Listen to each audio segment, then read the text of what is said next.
8억 뇌물을 받았다고 1년 가까이 구속됐던 대장동 유동규 씨가 구속 만료로 풀려나면서 세상이 시끄러워졌습니다. 검찰이 민주당사 압수수색을 시도했고 민주당 국회의원들이 막는 과정에서 큰 소란이 일어났거든요. 때맞춰 유동규가 받았다던 8억이 사실은 김용 민주연구원 부원장에게 건네졌고 그 돈이 이재명 대표의 대선 자금으로 쓰였다는 류의 언론 보도가 이어졌습니다. 검언 유착으로 인해 유동규 개인의 뇌물수수 사건이 단숨에 제1야당 대표의 불법 대선 자금 수령으로 탈바꿈되는 극적인 순간 어쩌면 여러분들 중 일부는 설마 아니 땐 굴뚝에 연기 나겠어? 하는 심정일 수도 있습니다. 혐의가 있으니 수사하려는 것이 아니냐는 의견도 있을 수 있죠. 결백하면 수사와 재판을 통해 밝히면 될 일 아니냐 주장하는 분들도 있겠죠. 맞습니다. 죄를 지었으면 벌을 받아야죠. 하지만 죄가 없다면요?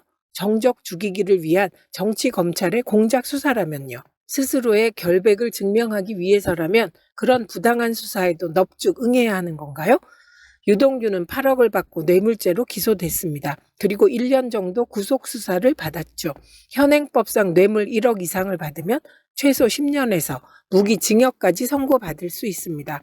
김용 부원장 압수수색을 위해 적용한 혐의는 정치자금법 위반. 만약 유동규에게도 뇌물수수가 아니라 정치자금법 위반 혐의가 적용된다면 5년 이하 1천만 원 이하의 벌금형으로 격하됩니다. 검찰의 주장대로 유동규가 김용에게 정치자금을 단순히 전달한 정거장 역할만 했다면 형이 가벼워져야죠. 어제 검찰의 김용 체포와 민주당사 압색 시도로 누가 이익을 보고 누가 타격을 받았는지 살펴볼까요?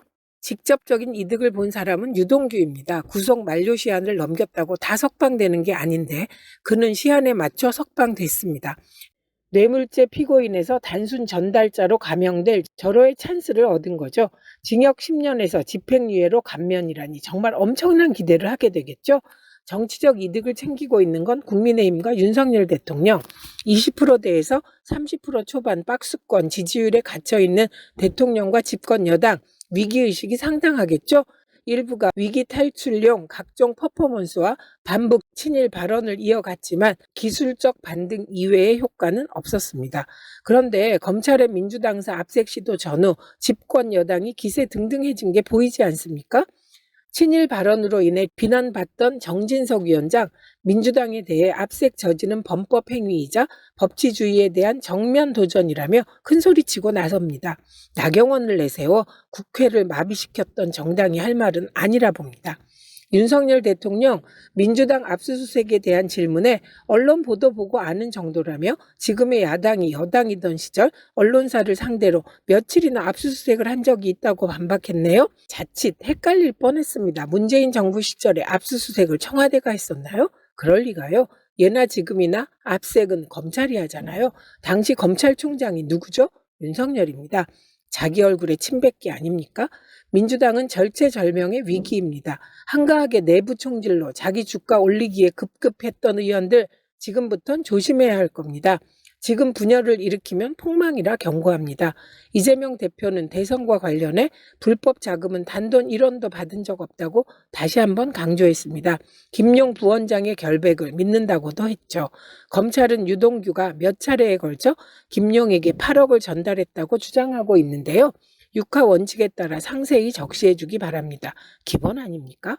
작금의 대한민국 검찰 독재의 한가운데서 허우적대고 있습니다. 총칼로 직접 탄압하는 군부 독재는 국민이 그 추한 본질을 쉽게 눈치채지만 사법적 탄압의 검찰 독재는 그 본 모습이 드러나는데 시간이 조금 걸릴 겁니다.